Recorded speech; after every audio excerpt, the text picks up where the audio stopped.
Hi everyone, I'm Michaela. I'm a Farm to Institution Specialist with the Minnesota Department of Agriculture, and today I'm here at FairShare Farm, which is a community garden located in Minneapolis, and we're going to go over some different companion planting techniques that you can use in your garden. Companion planting is the practice of planting different plants together to offer a variety of benefits. So examples of some of those benefits might be using the space in your garden more efficiently, attracting pollinators or deterring pests, supporting healthy soils in your garden, and offering structural support to your plants. So how do you know which plants make good companions with each other? In general, plants that are good companions usually have a lot of differences. So this can be plants that are members of different plant families, plants that have different harvest times, plants with different colors and scents, or plants with different root depths. So the U of M online has a list of existing plant companions that work well together, but also be sure to give yourself permission to experiment in your garden and try some different things out and see which companions work best for you. So there are so many different benefits with companion planting, it can honestly be sort of overwhelming. So picking just one potential benefit can be a good starting place for you to figure out which companions might work best in your garden, and we're going to go over some of those potential benefits right now.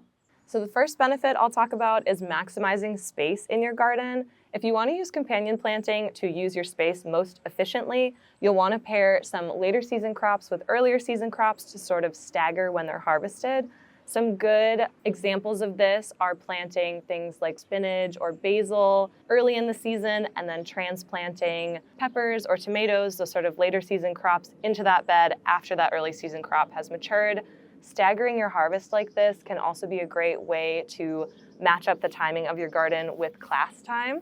So if you're planting earlier season crops that are ready in the late spring before summer lets out, you can harvest those with your students.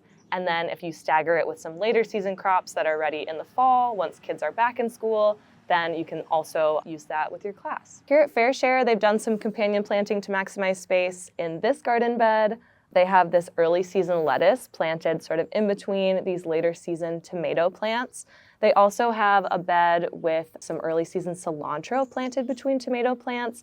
And in that particular garden, there's the added benefit of the tomatoes shading those cilantro plants, which prevents them from bolting as well. Companion planting can also be a great way to attract pollinators or deter pest insects in your garden. So planting things that are brightly colored or strongly scented can attract certain insects and repel or confuse others. If you want to use companion plants to deter insect pests, you can use aromatic herbs like basil, parsley, dill, or rosemary, or flowers like marigolds, geraniums, or nasturtiums. Just be sure that you're using plants that are members of different plant families. For example, dill and carrots are members of the same plant family, so you wouldn't want to use dill to deter pests from your carrot plants. So here at FairShare Farm, they use this in practice by planting different flowers at the end of each garden bed. These are designed to sort of like snag pollinators and draw them in, so then they will also pollinate the vegetables that are in the garden bed. Here they also have marigolds planted on the perimeter of all of the garden beds. Marigolds are one of the most commonly used flowers to deter insect pests. So in this section of the garden, there's this really large grapevine, which is being used as what's called a trap crop.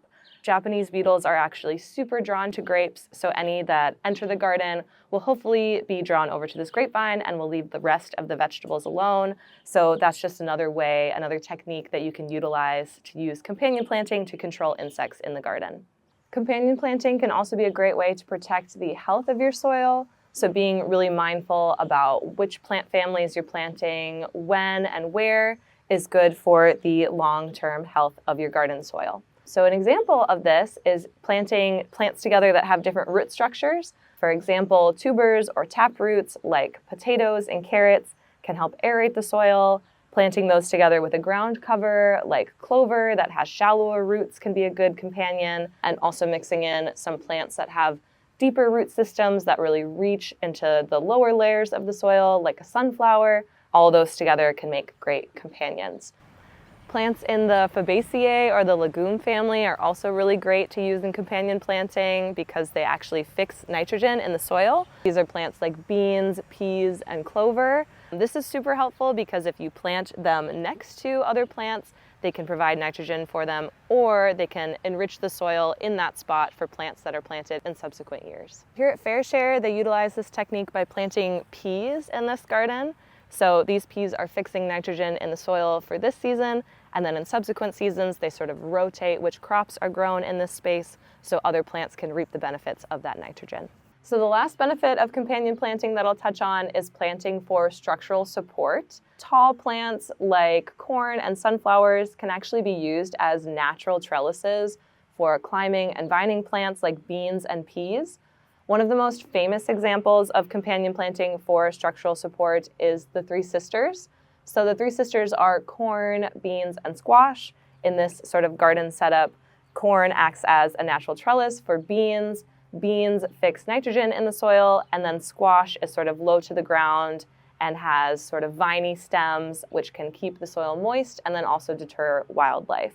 So this is a very common practice in a lot of indigenous agriculture and is a great example of a lot of different benefits of companion planting working together. So there are a lot of different possibilities with companion planting, which can be very exciting, but also can be sort of overwhelming. So just remember to experiment and have fun in your garden. Try different things out, and just know that if you try a particular plant pairing and it doesn't seem to work out, that's okay. You've learned something new about your garden and how it wants to be managed. And a plant pairing that works well in one garden may not work well in another. So just give yourself permission to try things out, even if they don't work out for you. So that's all I have for you today. Companion planting can be a great way to maximize the space in your garden, attract pollinators, deter pests, protect your garden soil, and offer structural support to your plants. There are tons of potential plant pairings out there, so I hope that what we saw today at FairShare has inspired you to give companion planting a try in your garden, and I will see you in the next one.